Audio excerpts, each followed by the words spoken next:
In this video, I'm going to show you how I made these cheap and easy Star Wars TIE Fighter miniatures. They can be used in any of your favourite tabletop wargames such as X-Wing or Gaslands, and they're made with things you could probably find lying around your house. Welcome to Cheap and Easy Wargaming, where we keep the hobby fun, fast and affordable. So here's everything that I used, but every stage of this build can be substituted by whatever it is you have to hand. So full disclaimer right out the gate, I did actually go to a shop and buy these beads. But it was only £1 for this bag and there were 9 of these beads in there. And as you can see, this bead measures 2 centimeters. This just keeps them at the same scale as the X-Wings I made in an earlier video.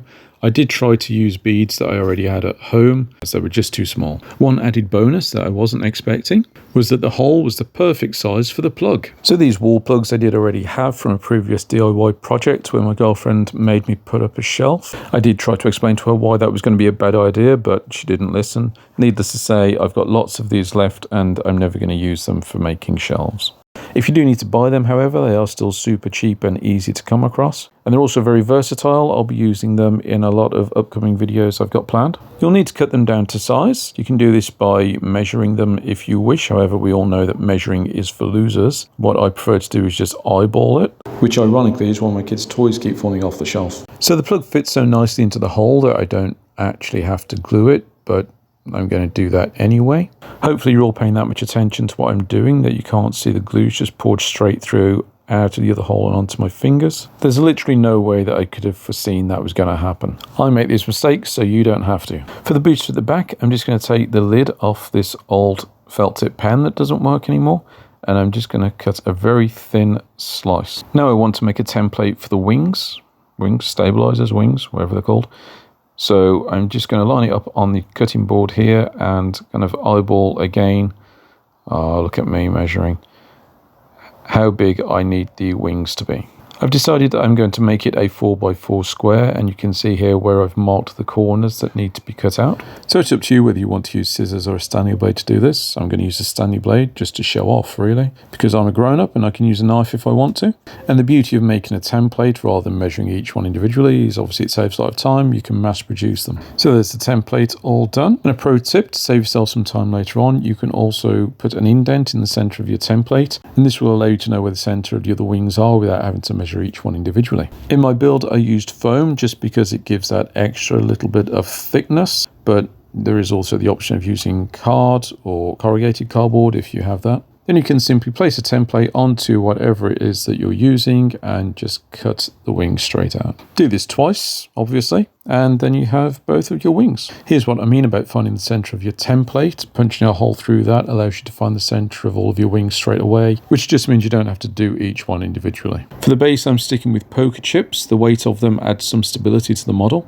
And I'm going to use another raw plug just as the stand. So it's got a nice flat surface on the bottom that can form a good connection with the poker chip and can then be easily trimmed down to the right height. So just make sure that this is the right height to match the X-Wings, and then we can get sticking. So with the stand glued onto the base, you can then stick the TIE Fighter onto the stand, and here you can have a bit of fun and just mess around with the different poses or angles. This will just give you a bit of variety when all the models are finished. And the last thing I'm going to do is just glue this ring that we cut from the felt tip pen lid and glue that onto the rear of the ship, and that will form the booster. So initially my idea was to cut the backing off this googly eye and glue that to the front of the ship to form the cockpit. And while I do think that that would look awesome, I do only have the one googly eye in this size, so I couldn't make any more ships to go with this one. That said, with Disney now owning Star Wars, there's massive crossover potential. So what I'm going to do instead with the cockpit windscreen viewport window is use this marker pen lid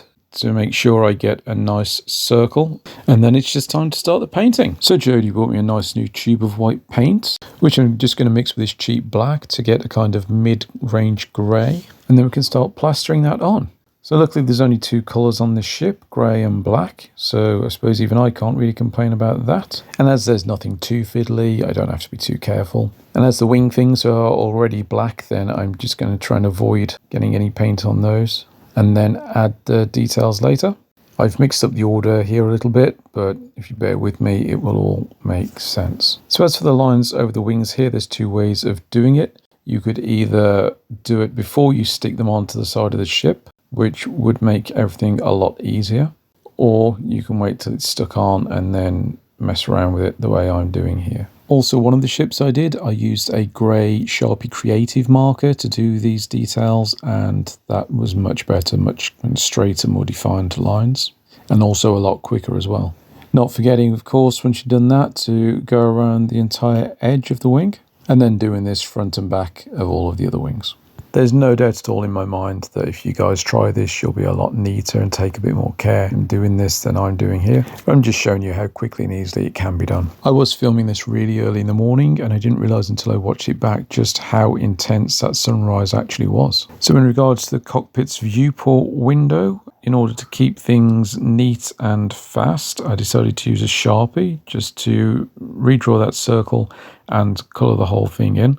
So I knew if I painted it, I'd just end up making it into a right mess. Now, I've had quite a few TIE Fighter toys over the years, and in my head, the roof of it looks like a circular hatch with 4 strips of glass in it. So that's what I'm doing here.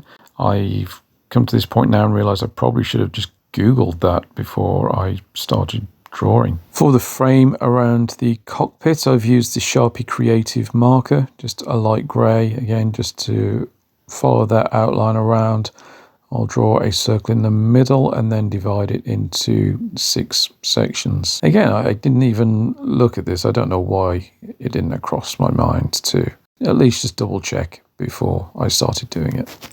So pretty much all we need to do now is the black for the base and the stand.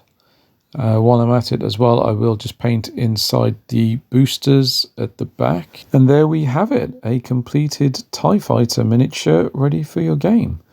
I'm quite impressed with how this thing's turned out, if I do say so myself. The only one more thing that I need to do is just add the green dots for the lasers, and I'll just use a green Sharpie for that. Just time to finish off then with a few unglamorous glamour shots. As you can see, my painting's not brilliant. I trust yours will be a lot better. But on the whole, these things, for how quickly and easily they come together, how much they cost per model, I'm really impressed. And I'm genuinely excited to get these on the table and have a game of Gaslands using these and the X-Wings from the earlier video.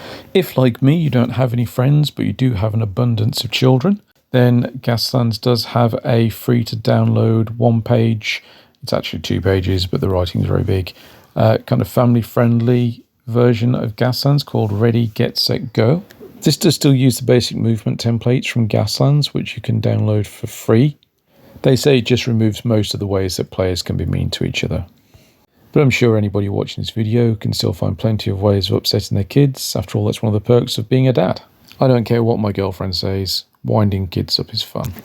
So if you're still watching at this point, then thank you. Your support means a lot. If you would consider liking, commenting, subscribing, all of those things really help the channel and give me an ego boost. Share them with any friends that you think might benefit from something like this.